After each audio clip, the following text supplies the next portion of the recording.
হাঁহি ভাল পোৱা ছোৱালীজনী, হাঁহি ভাল পোৱা ছোৱালীজনীও যে দুখৰ বজা কঢ়িয়াই ফুৰে দিনে ৰাতি। পৃথিৱী যেতিয়া শুই পৰে তাইৰ বিষাদ বেদনাবোৰ সাৰ পাই উঠে। সেইবোৰে তাইক আঘাত কৰে, তথাপিও তাই কান্দিব নোৱাৰে। তাইৰ বিষাদ বেদনাবোৰ সিমানেই গভীৰ যে চকু পানীও কম হৈ পৰে।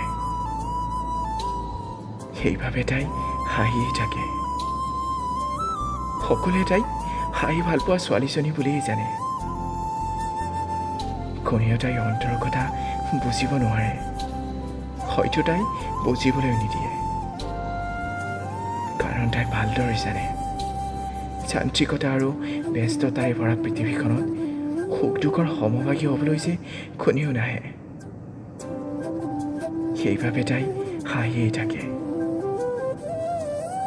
তাই যে জনসমাগমৰ পৰা দূৰত থাকে, প্ৰকৃতিৰ সেউজীয়াবোৰৰ মাজত তাই বিচৰণ কৰে। হাঁহি ভাল পোৱা ছোৱালীজনীও যে কেতিয়াবা নিজানত বহি সুচুপি উঠে।